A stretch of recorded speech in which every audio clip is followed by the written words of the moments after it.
Bienvenida Sara a este episodio de Queens in Armor. Hoy día vamos a hablar de temas bastante interesantes, creo yo, de un poco de muchas carreras que has pasado, un poquito de tu vida y unas lecciones que tienes, creo yo, para las invitadas de Queens in Armor. Así que bienvenida y nada, te dejo el micro a ti para que puedas introducirte y decirnos un poquito más de ti. Gracias, André, y gracias por la invitación a hablar contigo en tu podcast. Primero que nada, felicitarte porque veo que es un proyecto súper ambicioso y que nos está dando un espacio a las mujeres para poder hablar también de nuestra trayectoria como humanas, comunes y corrientes y lo importante que es también visibilizar nuestras historias para tal vez inspirar a otras personas que se sienten un poquito perdidas en sus vidas. Creo que todas estamos siempre perdidas de alguna manera. Sí. Bueno, yo soy Sara Espinosa, soy ecuatoriana, tengo 31 años y de profesión soy abogada, pero mi vida va por todo lado. Empecé estudiando ciencias políticas y comunicación, terminé trabajando con refugiados, terminé graduándome de abogada, terminé trabajando en un banco, en el Citibank, estuve también en estudios jurídicos, luego trabajé en el área de libertad de expresión, de derechos humanos, volví a trabajar con migrantes y con refugiados y he estado siempre un poco envuelta en el ir y venir de lo que significa trabajar en el ámbito de derechos humanos, que es un ámbito que a mí me fascina, me vuelve loca, pero también es muy precario, no te pagan, siempre estás de voluntaria, siempre estás teniendo que tener o dos trabajos a la vez o que sea como tu second job porque a lo mejor no te alcanza para vivir y eso, debatiéndome un poco entre seguir mi convicción y también tener esta estabilidad como de poder vivir en paz y tranquila. Y los últimos años de mi vida trabajé en el gobierno, justamente en el área de comunicación política y derechos humanos. Y luego eventualmente decidí mudarme acá a Valencia, después de, bueno, de un episodio que ya discutiremos más tarde, pero Iremos hablando, acá sí. aprendiendo a vivir como con más calma y sí, con más pausa de todo. Creo que eso sobre todo a los españoles se les da muy bien, como vivir la vida tranquilos, sin apuros, eh, y, y creo que todos deberíamos aprender de eso, porque estar en el corre-corre todo el día no te hace bien. Así que, pero bueno, empecemos desde el inicio. Eres una mujer de sueños grandes y creo que el que más me llama la atención de un poco lo que me contabas es tu trabajo soñado. Tu trabajo soñado es trabajar en una zona de riesgo. Sí, de hecho ¿De sí. dónde nace ese sueño? Es raro encontrar una persona que te diga, no, no, sí, mi trabajo soñado es estar ahí en las trincheras con la gente. ¿De dónde nace este sueño y A cómo ver, empezó? todo esto empieza un poco porque, bueno, yo desde muy pequeña, desde que tenía 9 años, estaba siempre metida en esto que les llaman los modelos de Naciones Unidas, que un En el poco colegio. te asignan un país, te asignan una temática, tienes que investigar, escribir resoluciones y tal. Y desde muy pequeña, el tema de como seguridad internacional y conflictos internacionales me volvía loca. Guerras, todo ese tipo de cosas como me flipaba, como dicen acá. Y ya con el pasar de los años y del tiempo me fui dando cuenta que también me gustaba muchísimo escribir. Así que me metí en el proyecto del periódico escolar y terminé siendo editor in chief ahí, en quinto curso. Y justo explotó la guerra civil en Siria. Y con esto yo me rayé un poquito, porque quería investigar mucho, pero no había nada. O sea, el gobierno de Bashar al-Assad reprimió brutalmente a todos los periodistas y yo me rayé y dije como, no, lo que yo quiero ser de grande, estaba en quinto curso, tenía creo que 15 o 16 años, porque yo era de las menores de mi promoción, fue como, esto es mi llamado, porque yo al final no tenía muy claro qué quería hacer. Ya tenía compañeras que habían decidido desde primer curso que querían ser médicas, que querían ser neurocirujanas, que querían ser abogadas corporativas, que trabajaban para petroleras y cosas así. Y yo más bien estaba súper perdida porque me gustaba la música y me gustaba la fotografía y me gustaba el arte, pero también me gustaba mucho la biología y cogía clases de historia, pero a la vez me llamaba mucho la atención como el deporte, entonces siempre estaba como un poquito metida en todo. Y dije, no, esto es lo mío, estar afuera, tomar fotos, poder hablar con la gente y sacar a la luz historias de personas que a lo mejor no tienen una voz, eso es lo que yo quiero hacer. Y me obsesioné con el tema. Así que lo que yo quería hacer de buenas a primeras a los 17 años era graduarme del colegio, agarrar una cámara e irme de corresponsal de guerra a Siria, sin saber absolutamente nada, de nada, de nada, de nada. ¿Qué opinaban tus papás al respecto de Nada. este tema? O sea, vueltos locos con el tema. Obviamente me prohibieron hacer eso. Y por eso, de hecho, entré a estudiar solamente fotografía. Estuve un semestre, saqué mi título de fotógrafa en la Alianza Francesa, aprendí francés también mientras tanto porque decía, ok, en la comunidad internacional siempre es bueno que tengas como al menos 3 idiomas de Naciones Unidas para trabajar ahí y tal. Y bueno, las cosas fueron evolucionando, fui aprendiendo cómo en realidad funcionaba el sistema de Naciones Unidas, cómo funcionaba la cooperación internacional y por cosas de la vida terminé trabajando con refugiados. Y ya no quería ser corresponsal de guerra. Pasé a querer trabajar en campo directamente con las personas que se veían afectadas por las hostilidades, que son desplazados internos, personas que están viviendo en campos de refugiados. Así que ese es mi trabajo soñado. Mi trabajo soñado siempre ha sido trabajar para el Alto Comisionado de las Naciones Unidas en campo, sabiendo que estoy haciendo un cambio uno a uno con las personas. No algo tan elevado como estar haciendo política global, sino uno a uno con la gente. Y sí, obviamente estás en zona de alto riesgo, porque como tú has visto en la invasión israelí en Palestina, como muchas veces bombardean los campos de refugiados, en donde en teoría son territorios internacionalmente protegidos, pero no lo son, hacerlo. No deberían hacerlo exactamente, pero bueno, eso es otro podcast que podemos tener porque da para muchísimo. Sí. Pero ese es como mi trabajo soñado, trabajar en campos de refugiados con desplazados internos en zonas de conflicto. Te costó igual llegar a ese punto, ¿no? Porque primero estudiaste periodismo, me acuerdo, luego relaciones internacionales y luego terminaste estudiando Derecho y al final la única que terminaste fue Derecho, ¿no? Sí, fue un proceso medio largo porque asumo que periodismo empezó porque te gustaba esto de escribir y querías como... Justamente. Empecé con periodismo, pero en esa época en Ecuador teníamos un gobierno que iba muy en contra de la libertad de expresión. E hicieron una ley que se llamaba la famosísima Ley de Comunicación en Ecuador, que por esa ley sancionaron a muchos periodistas con sumas millonarias por supuestamente hacer declaraciones en contra de quién era nuestro presidente en esa época. Entonces, a la par de la Ley de Comunicación, vino también una reforma del pensum de estudio de la carrera de periodismo y ya no se centraba en el periodismo de investigación, que era lo que a mí me volvía loca, sino que más bien era una carrera muy de reportera. Teníamos clases de dicción para hablar bonito, para verte bonita sonriendo en la cámara, como reportando en corto. Sí, para los que no son de Ecuador, En Corto es un programa de farándula que salía al final de cada noticiero, tanto en la tarde como en la noche. Entonces, literal se llamaba En Corto y las chicas todas decían En Corto. Así que no sé cuánto, pero así como súper... Y claro, obviamente es algo como muy contrario a lo que no necesariamente lo que ellas hacen es negativo, mal.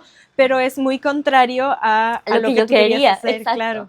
Entonces, sí, terminé haciendo una doble titulación con Relaciones Internacionales y Ciencias Políticas y por cosas de la vida me boté de la universidad antes de terminar en el último semestre. Me dio una depresión súper fuerte ahí porque yo dije como, ¿y ahora qué hago? Claro. Y fue ahí que dije como, bueno, no me voy a dejar vencer por esto que ha pasado. Y me puse a trabajar de voluntaria con refugiados en una organización con la cual todavía estoy vinculada 10 años después, que se llama Asylum Access. En esa época yo trabajaba de voluntaria en la parte de servicios legales.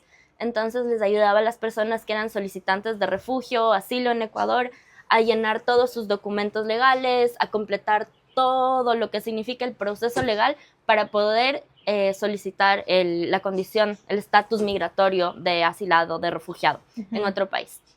Y con eso me di cuenta que lo que más se necesitaba en el área humanitaria y de refugio eran abogados. porque en esta organización éramos muchos, pero nadie tenía el título de abogado para poder firmar como defensor en una audiencia de deportación, y les terminaban deportando a muchas personas porque no habían abogados que defiendan sus causas. Y ahí me metí justamente a estudiar Derecho, desde cero. Mis compis de la universidad, ahí, a ver, ahí fue en el 2013, tenía 21 años, 20, 21 años más o menos. Claro, que es cuando tus compañeros seguramente ya habían estado terminando la carrera. Exacto, ellos ya terminaban la carrera, empezaban a hacer sus másters, empezaban a tener sus primeros trabajos, y yo como, hola, voy a empezar de cero. Tenía compañeros que se habían graduado, creo que el día anterior a entrar a la universidad del colegio, y yo ya había tenido una carrera completa, tenía experiencia laboral, todo. Entonces sí, fue como conocimiento también. Un o sea, shock. Yo creo que entrar a una carrera desde cero, teniendo el conocimiento que tú ya tenías. Claro, y se veía mucho eso en las clases, porque eran chicos que tenían muy idealizado el tema de estudiar Derecho. Tú les veías, iban vestidos de punto en blanco como abogados. En terno, las chicas iban igual en vestidito, con tacones y tal, pero no tenían idea de lo que en realidad significaba ser abogado como a pie, porque allá empiezas a trabajar en la parte de Derecho como muy joven en la carrera. Y me acuerdo que odiaban. Muchas chicas al segundo o tercer semestre que empezaron a hacer sus pasantías se cambiaron de carrera, porque claro, iban a estudios jurídicos en donde les tenían de lo que allá decimos chasqui judicial, haciendo trámites de arriba para abajo, quedándote al juzgado, quedándote a la fiscalía, que pide esto, pide por acá, ándate por acá. Y ellas lo que querían estar era como muy bonitas, con el pelito planchado y los tacones. Entonces odiaban. Sí, exacto, como totalmente idealizado, como Suits. Entonces ahí, mientras estudiaba en la uni, tuve un par de trabajos. Trabajé igual en algunos estudios jurídicos que te dan muchísima experiencia, porque aprendes cómo funciona el sistema judicial, cómo funcionan los juzgados, cómo funciona la fiscalía y todo el tema como del aparataje.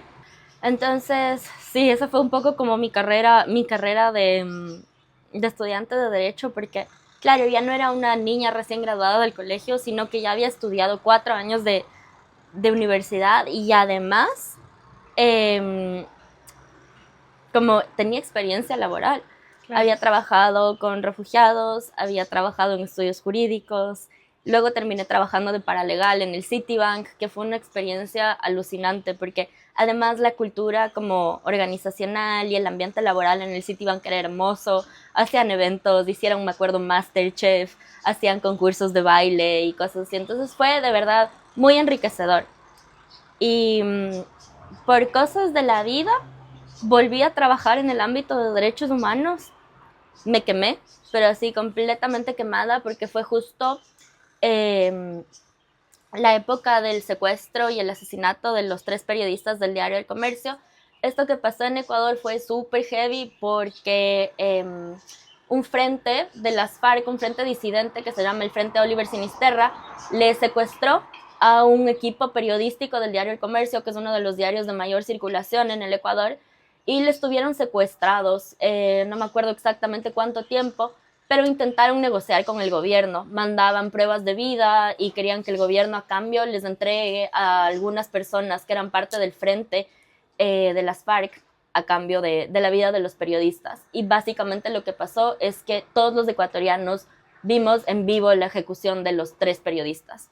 Entonces yo manejé ese caso cuando trabajaba en Fundamedios, fui coordinadora regional de libertad de expresión para la región andina, y la verdad es que terminé muy, muy quemada del tema. Trabajar con el gobierno, trabajar con las organizaciones sociales, con gente como muy pesada, con egos muy grandes, y el tema de seguridad de esa época en Ecuador también era muy fuerte. Entonces decidí alejarme por completo y terminé trabajando de escritora creativa en una compañía de turismo, que también fue muy, muy enriquecedor en términos como más personales, diría yo. Pude explorar mucho lo que me gusta, me fascina, que es la cocina.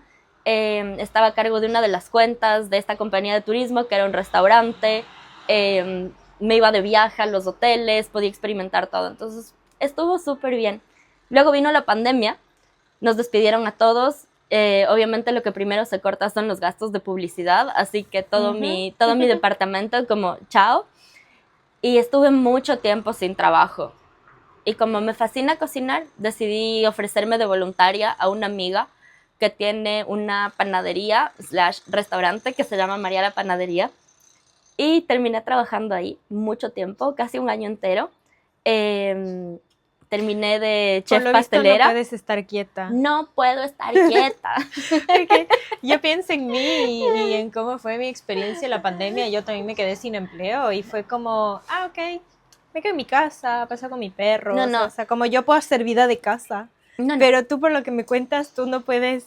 ¿No? Yo no puedo estar quieta. Yo igual me levantaba a las 5 de la mañana, me iba a montar bicicleta con mis amigas en el parque metropolitano. Me acuerdo que salíamos todas con mascarilla para que la policía no nos vea que estábamos sin mascarilla y luego ya nos quitábamos las mascarillas. Y a las 6:30, 7, yo ya estaba en la panadería, bañada, vestida y lista para hornear el pancito y que la gente pueda venir a traer su pan para el desayuno. Y estuve ahí mucho tiempo y de verdad disfruté muchísimo. Terminé siendo como la encargada del área de pastelería, entonces fue súper lindo como poder experimentar y crear cosas, pero de alguna forma siempre estaba vinculada con mi carrera, porque seguí estudiando Derecho. Mi carrera se puso en pausa con la pandemia y despidieron a casi todos los profesores. Claro, es que estudiabas de noche, Derecho y entraste exacto. de noche. Yo tenía que haberme graduado en el 2020, justo en febrero del 2020, que nos encerraron, despidieron a todos los profesores, pusieron en pausa mi examen complexivo, no había quien me tome el examen complexivo y me tocó esperar un año entero para que eso pase. Wow. Así que todo ese tiempo estuve así como un poco en pausa y de repente me mandan un correo diciéndome como, bueno, ya tenemos comité para que te tome tu examen complexivo. En un mes me tocó reestudiar 3 materias que me sortearon de memoria, dar el examen y me gradué. Y ya fue como, pasé. ¿Quieres compartir tu armadura con el mundo? Si quieres ser una invitada en Queens in Armor, llena el formulario que está en la descripción de este episodio o en el link de la biografía. Alguien del equipo se pondrá en contacto contigo. Después de eso yo estaba como muy desencantada de la profesión de abogada y estaba en modo como, quiero causar un impacto en algo. Y no me preguntes cómo. Terminé de profesora de literatura en inglés de estudiantes de secundaria, que fue increíble, de las mejores experiencias que he tenido, porque me di cuenta que me encanta ser profesora. Me fascina ser profesora. Creo de verdad que es como una de las profesiones más nobles que existe y que además está muy infravalorada, porque a los profesores no se les da el valor que tienen en la sociedad de entregar todo su esfuerzo y toda su vida a formar seres humanos íntegros, que es muy heavy. Sí. Entonces, en mis clases de literatura lograba meter mucho de como current affairs, porque yo no tenía como un plan que yo tenía que seguir, sino enseñarles literatura como a mí se me daba. Entonces les metía mucho de lo que estaba pasando. Justo empezó la invasión rusa en Ucrania, como investigábamos mucho sobre eso. Les introduje al feminismo a mis estudiantes, los papás se quejaban. A la final me terminaron como no renovando el contrato para el año siguiente porque me dijeron que era un colegio como muy familiar y que yo era como muy forward thinking y que ellos eran como más conservadores. Pero estoy muy feliz porque sé que hice un impacto súper grande en mis alumnos. Mis alumnos todavía me escriben, creo que son mis biggest fans en Instagram. Ay, qué bonito. Siempre están pendientes de qué hago, de dónde estoy, de que les aconseje, de profe, ya me toca elegir qué quiero estudiar en la universidad, quién me aconseja, esta universidad o esta otra universidad. Antes de venir a vivir acá a Valencia, a mudarme, me hicieron una despedida, me llevaron a comer, o sea, qué hermoso, lindo. De verdad. Entonces, sentir que de alguna forma impactaste en la vida de unos humanitos que se están formando para algo más grande, creo que es de las cosas que más te cambia la vida. Sí. Y luego, nada, volví a trabajar en lo mío, en derechos humanos, en política, estuve en la presidencia del Ecuador, luego terminé siendo asesora del Ministerio de Derechos Humanos y por último subsecretaria o viceministra de Prevención de Violencia contra la Mujer. Y ahí es donde topé como fondo. porque en esto que me escuchan de yo yendo y viniendo por todo lado y haciendo 3000 cosas a la vez, porque mientras estudiaba montaba bicicleta y en las tardes bailaba ballet y en las noches estudiaba derecho, me dio un burnout y terminé hospitalizada. A consecuencia del burnout también me dio fibromialgia, que es una enfermedad que básicamente se te inflama todo tu sistema nervioso y tienes un dolor crónico muscular. Entonces tuve que poner freno de mano a todo lo que hacía en mi vida. Estuve en cama algunas semanas, que fue un tiempo como súper frustrante para mí, que estaba tan acostumbrada a ir de arriba para abajo. Y obviamente me dio una depresión súper fuerte, porque si eres alguien tan activo y de repente estás como en paro completo, es como que la vida se te pone patas arriba, de repente. Y ahí fue que empecé a pensar en esto de, ok, hay algo en mi vida que tengo que cambiar. Claro, tienes que replantearte tus prioridades ahí. Exacto. Al final no puedes, o sea, puedes hacerlo todo, pero tal vez no al mismo tiempo. Sí, y esa es una cosa que como te iba a contar, como en todos estos mi ir y venir, yo siempre tenía un poquito la idea de quiero irme a hacer otra maestría, porque hice un máster en comunicación política y gobernanza, pero hice este máster en Ecuador, online, mientras trabajaba en la presidencia. Pero yo siempre quería ¿Cómo te daba el tiempo para trabajar en la presidencia y hacer un máster online y hacer bici? Ay, bueno. Y tenía vida social. Hosteaba como estas cenas y les invitaba a todos mis amigos a cenar, hosteaba Thanksgiving. Normal que terminaste en burnout, pero ¿y te has puesto a pensar que tal vez, o sea, tal vez hay algún motivo por ahí por el que no puedes parar? A ver, tipo dentro de ti, que tengo no te TDA. deja parar. Tengo TDA. Bueno. He aprendido un poco como a navegar la vida con mis neurodivergencias, pero sí soy muy hiperactiva. Entonces como todo el rato estoy haciendo 3 cosas a la vez y me encanta estar así. Y no es que no puedo parar. O sea, también me encanta. Para los que no están viendo el video, ella me dijo al inicio que quería ponerse un cuaderno aquí, porque si yo empiezo a hablar mucho, me pongo ansiosa. Se pone ansiosa y se va a poner como a dibujar cositas y eso, porque entonces si están viendo el video, ahí lo van a ver, el cuaderno está ahí. Todavía no ha puesto nada porque creo que has estado hablando, entonces te he mantenido ocupada. Sí. A ver qué dibujito queda al final de la entrevista. A ver, la cosa es que muchas veces gente sí me ha preguntado esto, como a lo mejor eso de que no puedes estar quieta es como que te está dando señales de que no puedes estar como en paz contigo misma y tal. Nada que ver. O sea, no hay días que yo siento mucho la necesidad de quedarme en la casa, quedarme en la cama, leer un libro. Me fascina leer, me encanta estar sola. Hago muchas actividades sola. Allá que tenía un perro, igual, o sea, tengo un perro, pero se quedó viviendo con mis papás. Con la Leia me iba sola de caminata, me iba sola a montar bici, me iba a un cafecito con un libro a leer, como me gusta mucho estar sola. Pero la cosa es que yo creo de verdad que los humanos estamos hechos para seguirnos moviendo siempre, ¿me entiendes? Eso también es lo que nos ha permitido evolucionar en sociedades y como agruparnos en comunidades y ver similitudes y lograr como cambios sociales y pelear por nuestros derechos, como el poder movernos constantemente, el poder estar en como este quest por encontrar que hay más allá de como lo aparente, de solo estar sentado como en el celular, como todo el rato, que es algo que a mí me trauma de las generaciones de ahora, como voy en el autobús o voy en el tranvía y solo les veo a los chicos y los chicos están pegados a sus celulares. ¿Qué haces tú mientras vas en el autobús? Escucho un podcast, leo un libro, muchas veces, depende. Si es que me tocan los asientos que van de espaldas, no leo porque me mareo. Pero podcast, libro, me encanta hablar por teléfono con mis papás. Ay, yo también hago lo mismo siempre que estoy yendo a algún sitio, hago videollamada. Me encanta. Sí, es el mejor momento para actualizarte de la vida. Pero sí, o sea, no es cuestión de que esto que te dicen mucho como, no te puedes quedar quieta, es porque tienes algo mal contigo misma. Yo creo que eso es mucho como querer enfrascar todo en que los humanos tenemos que ser de tal o cual forma. Como, si te mueves mucho, estás mal. Si no te mueves, también estás mal. Sí. Entonces es como, ya, ¿y qué debería hacer? Como, Claro. ¿en cuál cuadrante estoy? Entonces yo creo que cada ser humano tiene una forma como muy distinta de ser.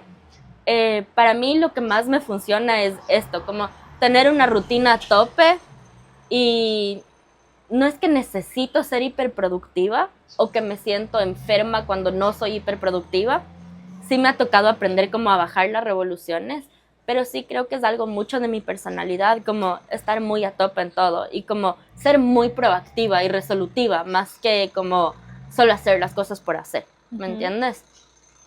Entonces, en uno de estos puntos, que ya acabé mi maestría en comunicación política y tal, yo dije, ok, me quiero ir afuera, me quiero ir a estudiar afuera. Sé que tengo un CV como muy robusto, si se puede decir, con mucha experiencia, he estudiado muchas cosas, he tenido como cargos altos en el gobierno, sé que puedo ganarme una beca afuera, porque para mí como el tema económico siempre era un limitante, como yo nunca me hubiese podido pagar una maestría, por ejemplo, en Estados Unidos, de mi bolsillo, de mis ahorros, o decirles a mis papás como, oigan, me pagan esto, porque a la final mi papá era agricultor toda la vida.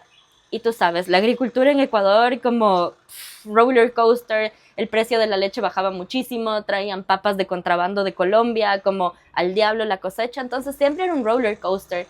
Y mi mamá, que es abogada, después de haber tenido 4 hijos, dijo como lo más amigable para poder criar mis hijos es convertirme en profesora.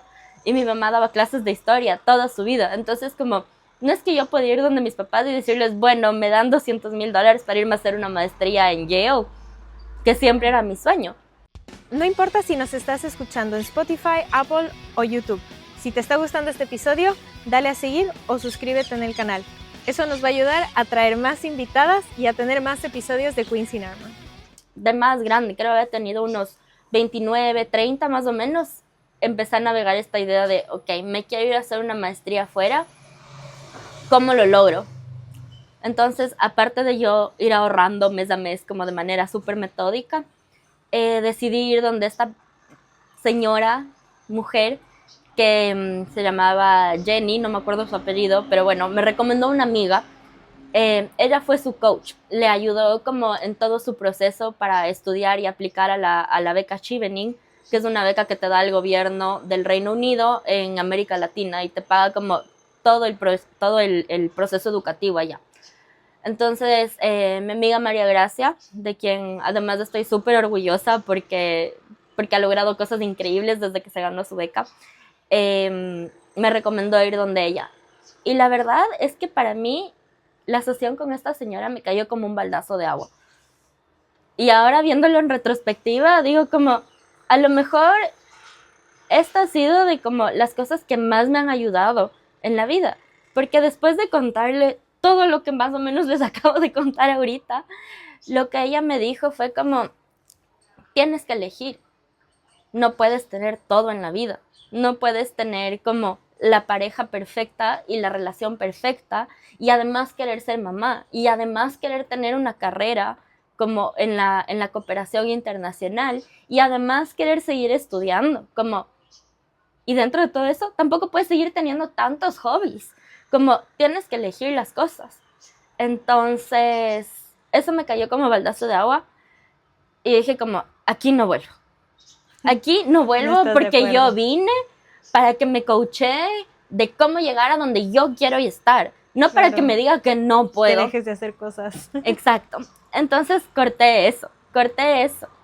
Y sí, yo creo que eso que me dijo Jenny es de las cosas como que ahora viéndolo en retrospectiva puedo decir como súper valioso. No puedes hacer todo. Tienes que elegir ciertas cosas. Y tienes que elegir tus batallas porque no puedes tener una guerra de absolutamente todo, aunque sea una guerra contigo misma, ¿sabes? De como estar luchando para cumplir todas estas metas a la vez, tienes que elegir cuáles sí, cuáles no, en qué tiempo de tu vida. No, y es lo que te digo, o sea, puedes hacerlo todo, pero tal vez no al mismo tiempo. O sea, es que involuntariamente, cuando empieces a hacer alguna de las cosas que todavía te faltan, por ejemplo, ser madre, involuntariamente te va a quitar tiempo de hacer otras cosas. O sea, exacto. Es algo que va a pasar, sí o sí. Además, O sea, yo creo de verdad que, bueno, esto es lo que hablábamos del otro día, que tú me decías como la energía femenina y tal, es como completamente la energía en la cual el mundo ha sido creada.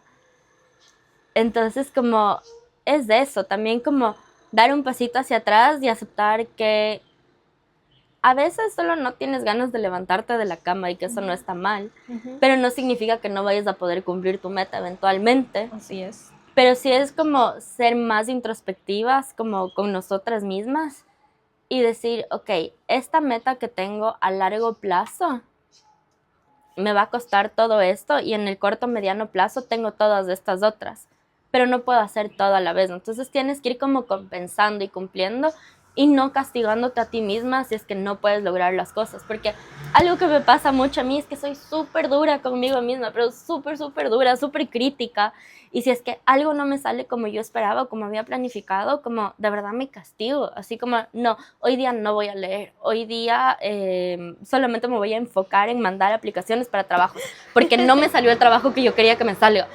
No, nunca tienes que hacer eso. Tienes Ajá. que tener compasión contigo misma, es lo más importante. Uh-huh.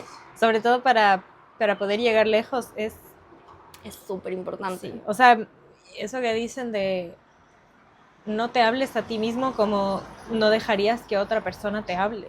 Entonces, ¿qué pasaría si otra persona te diría, ah, no, es que hoy no conseguiste el trabajo que querías, entonces hoy no vas a poder leer?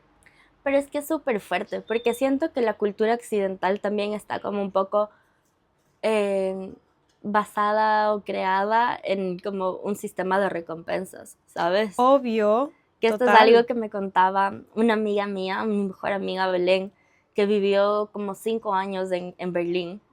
Y ella me contaba que sus amigos y su pareja, o sea, para ella era un shock porque le decían como, ¿por qué te comes tantos croissants o sea, a lo largo de la semana? Los croissants son recompensa porque trabajaste bien la semana y solamente comemos croissants los domingos. Entonces, esas cosas, incluso el sexo ya pasaba a ser algo como de recompensa, como hoy día cumplí en el trabajo con tal y tal y tal cosa, así que puedo tener sexo con mi pareja en la noche. Entonces es muy heavy porque eso lo terminamos traduciendo en absolutamente todo en la vida, que creo que es muy malo porque no nos tenemos compasión a nosotros mismos. Entonces y porque intentamos ser perfectos y porque intentamos que todo lo que hacemos sea perfecto cuando no va por ahí. O sea, porque para que tú seas bueno haciendo algo tienes que equivocarte 20 veces antes, 200 veces antes. Y eso creo que es algo de las cosas más importantes que he aprendido como a lo largo de mi ir y venir de todo, que yo le digo que es más como una carrera de artes liberales, ¿sabes? Como está todo ahí metido y todo de alguna forma me va conectando y me va alimentando el resto de cosas, pero nada ha sido como una pérdida. No puedo decir que haber estudiado periodismo o haberme sacado mi título de fotógrafa fue un error, ¿me entiendes? Como yo creo que todo ha alimentado a la mujer que soy ahora. Claro. Y todo eso también fue lo que me llevó a trabajar en la presidencia en el Ecuador, que para mí de verdad haber podido servir a mi país independientemente de las ideologías políticas y tal, porque yo nunca he sido de pertenecer a un partido político, sino que para mí era tener el honor de servir a mi país, ¿sabes? Eso también ha sido súper de ver hacia atrás y decir, todo este esfuerzo es lo que me ha llevado acá. Porque mucha gente me decía, ay, tú entraste por contactos a la presidencia. No, yo literalmente entré porque creo que fue 2 semanas enteras, entró un nuevo secretario de comunicación a la presidencia. Y esas 2 semanas yo me enfoqué todas mis energías de forma súper stalker en mandarle mensajes por Twitter, por interno. Esto hicieron mal, esta es una cagada. Comunicacionalmente se jalaron en esto. La estrategia que están manejando en esto le están cagando. Y a las 2 semanas me dijo, mándame tu CV. Le mandé mi CV, al día siguiente me dijo, ven a una entrevista en la oficina. Yo llegué a la presidencia, no había vuelto a entrar en el Palacio de Carondelet antes de graduarme del colegio, que nos llevaron de field trip. Ajá, de visita. Entro y este señor, que nunca me había conocido en la vida, solo decidió apostar por mí, ¿sabes? Como tienes mucha experiencia, se ve que eres una persona súper proactiva y resolutiva. Necesito gente así en mi equipo, necesito gente joven, porque además, acordémonos, la política en Ecuador está plagada de gente súper mañosa, que ha trabajado ahí años y años y que solo quieren seguirse como enredando ahí. Y me ofreció un puesto en su equipo. Me ofreció el puesto más alto en su equipo, de hecho, porque estaba el presidente, estaba él aquí y luego estaba yo. Y yo muchas veces trataba de uno a uno con el presidente y para mí esa experiencia fue súper enriquecedora, pero también fue a punto de esfuerzo. Y como tú dices, como, ¿cómo te alcanzaba la vida para trabajar en la presidencia y además hacer un máster?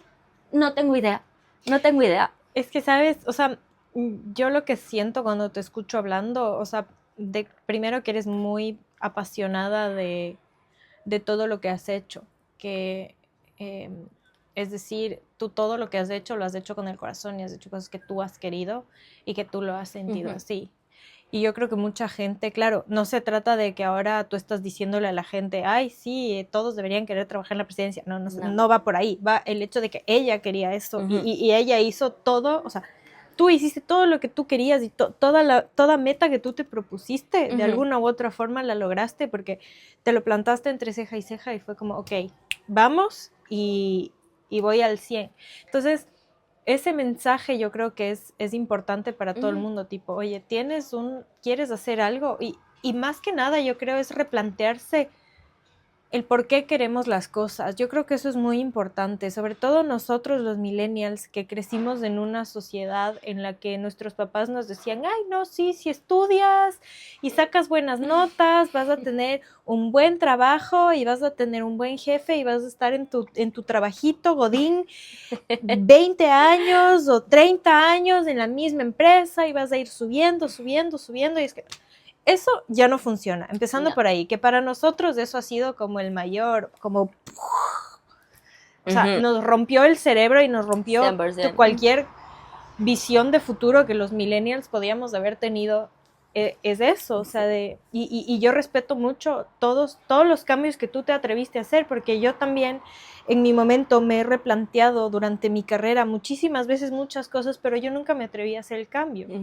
Incluso ahora, al día de hoy, tengo 30 años y sigo en lo mismo, y me lo replanteo a diario y no tengo el valor de dar un paso hacia un lado y decir, a ver, ¿qué estamos haciendo? ¿Qué estoy haciendo con mi vida? ¿Por qué estudié esto? ¿Por qué estoy haciendo esto? ¿Será que es lo mío? ¿Será que no sé qué? Pero necesitas también mucho autoconocimiento y confiar en ti mismo y saber que la decisión que tú la estás tomando por ti. Exacto. No porque tus papás te dijeron, no porque tú no sé quién te dijo, no porque, no sé, o sea, yo creo que hay cosas que simplemente tú mismo, desde tu corazón y desde tu alma sabes, ok, esto sí, esto no, y ya está. Entonces, claro, y a mí me encantaría tener la valentía que tú has tenido para probar tantas cosas, porque el problema ahora no es que yo no sepa si me gusta lo que hago o no, sino que no sé qué me gusta. Entonces, claro, porque no he probado nada, porque me he quedado quieta, porque me he quedado como en mi zona de confort, y no he salido de ese a decir, ok, me voy a ver qué hay más allá, me voy a probar algo completamente distinto, y eso sí cuesta. Cuesta muchísimo. A ver, yo he sido más bien todo lo contrario. A mí lo que me cuesta es quedarme en la zona de confort porque me siento presa. Yo soy, como dicen acá, muy culo inquieto. Entonces, algo que a mí siempre me daba mucha calma, porque yo empecé a ir como al psicólogo muy joven, justamente porque siempre estaba cambiando de cosas. Y la gente era muy crítica conmigo. Y yo decía, hay algo mal en mí, hay algo mal en mí. Pero más bien como yendo tanto a terapia y de verdad me encontré con muy buenos terapeutas a lo largo de los años, diferentes tipos de enfoques, que como nada que ver con lo que estamos hablando ahorita, pero sí creo que tengo como un poco la responsabilidad de decir, no necesitas estar como deprimido o pasando por algo muy heavy en tu vida para tomar la iniciativa de ir a terapia, porque también creo que es algo que te debes a ti mismo, ¿sabes? Como conocerte mejor, trabajar en ti mismo, explorarte y siempre hacerlo como con el acompañamiento de un tercero no involucrado en tu vida. O de es tomar increíble. otro camino. Exacto. O sea, entonces, no tienes que esperar a tocar fondo para No, no. decir, ok, ya aquí toqué fondo, entonces es el momento. Claro, como dicen siempre, es el momento ideal, pero ajá. no, el momento ideal es todos los días. Cuando te Exacto. levantas por la mañana y tomas la decisión de hacer lo que vas a hacer ese día. O sea, Y siempre ha habido la creencia de que, es que está malito, entonces tiene que ir a terapia. y no. ¿Me entiendes? Y no, para Todos nada. necesitamos terapia. Todos Vayan necesitamos ir a terapia, siempre. Entonces, gracias a este acompañamiento, es que yo también he interiorizado muchas de esas cosas y he aprendido que lo peor que puedes hacer es quedarte estancado, porque eso te come internamente. Y si es que más bien te arriesgas, hay ganas. Donde tú te arriesgas es donde puedes ganar. Es donde puedes ganar una nueva experiencia, es donde puedes ganar conocimiento, es donde puedes ganar conocer a más gente. Y sabes que creo que es lo que lleva a este estancamiento, es esta idealización que hay en la sociedad de hoy, de que, claro, es que parece que todos somos cortados con la misma tijera y que todos tenemos los mismos sueños y que todos queremos ser como emprendedores, tener dinero, ser jefes, ser no sé qué, o sea, como que claro, todos queremos la seguir casa, creciendo. El carro, no sé el perro, como, tal. Claro, pero y de hecho es de donde nace este podcast, es del hecho de redefinir el significado del éxito, porque para mí el éxito ya no es de el éxito laboral, o sea, porque el éxito laboral... ¿Qué es eso? Sea, también, es, ¿me entiendes? O sea, es solo un trabajo, es solo lo que haces, o sea, y bueno, qué suerte que tengas un trabajo que te apasione. Pero y qué suerte que para algunas personas el 80% su trabajo de la sea el amor de la vida, ¿sabes? Creo que no ama su trabajo y simplemente es como un medio para llegar a donde tú quieres llegar. Exacto. Entonces, sí, y también yo creo que el problema está mucho en que siempre nos vendieron esta idea de que el éxito era el sueño americano, ¿sabes? Claro. Lo que veíamos en las películas. La casa grande. La casa grande y con piscina. Ser la como pilates mom y tener como tu esposo que va a la oficina y trabaja en la oficina y llega de noche y te dice como I'm home darling y cosas así, ¿me entiendes? Cuando al final para mí el éxito es poder tener un trabajo que en realidad yo disfrute y que me pague o no me pague como sumas astronómicas de dinero, me da igual, con que me dé lo suficiente para vivir en paz, para poder salir a cenar de cuando en cuando con mis amigas, con mi novio, con mi pareja, como poderme ir de vacaciones y no tienen que ser estas vacaciones que la gente postea de vez en cuando, casi siempre, en redes sociales, como súper ostentosas, con cruceros y tal, como yo me puedo ir a la playa de la Malvarrosa ahorita y comprarme un six-pack de cerveza y a lo mejor tener la mejor tarde de todo el invierno solamente conversando con la Andre, ¿saben? Como las cosas chiquitas son las cosas que más tienen valor, más allá de como todo lo que se pueda comprar con el dinero, y nos han vendido que el dinero es la medida del éxito. Entonces creo que ahora como generación que estamos como en este punto... Igual se necesita dinero, ¿no? Obvio. Pero no es la medida del éxito, ¿me entiendes? Como cuánta plata tienes en tu cuenta no significa que también seas feliz, o que también seas, o sea, que también tengas una salud mental estable, o que disfrutes tu trabajo, o que tengas una relación sana con tu pareja o con tu familia, ¿me entiendes? Entonces yo creo que ahora también como millennials, que siempre estamos un poco envueltos en una crisis existencial, por el hecho de que nuestros papás son boomers, ¿sabes? Como nuestros papás sí nacieron y crecieron en la idea de que tener un trabajo estable, te haga feliz o no te haga feliz, te aguantas. Es el trabajo estable que te permite darle a tu familia casa, comida, educación. Entonces nosotros crecimos un poco con eso, pero luego tenemos a la generación Z encima que dijeron como, no, a la mierda la estabilidad, ¿sabes? Como yo quiero crear contenido, yo quiero ser youtuber, yo quiero ser tiktoker, yo solamente voy a ser tester de productos, yo voy a ser tester de video games y cosas así. Y nosotros estamos en el medio. Como les entiendo, yo también quisiera solamente perseguir mis sueños, pero también quiero estabilidad. Entonces siempre estamos como peleando eso, como quiero cumplir mis sueños, quiero estabilidad. Y siento que en un punto siempre va a haber algo que vayamos a sacrificar. Pero yo creo que en ese sacrificio también está la ganancia de como haberte arriesgado y decir, ya, esto a la larga sí valió la pena. Y si no, te enseñó algo. No es que vas a perder absolutamente nada, te va a enseñar cosas. ¿Verdad? Así es. Lo difícil es asumirlo. Sí. Y como decir, ok, esta es la vida que me tocó y qué voy a hacer de aquí en adelante y que sea algo que yo quiero hacer, ¿no? Ah, sí, tengo que buscar otro trabajo porque me quedé sin trabajo y porque la sociedad está esperando que yo consiga otro trabajo porque eso es lo único que hay, ¿no? A ver, y yo creo que no hay tampoco que tenerle miedo a retroceder, ¿sabes? Como a mí un poco me decían como, ay, después de que tuviste cargos tan altos en el gobierno, nunca vas a volver a conseguir trabajo. Y yo como, ¿por qué?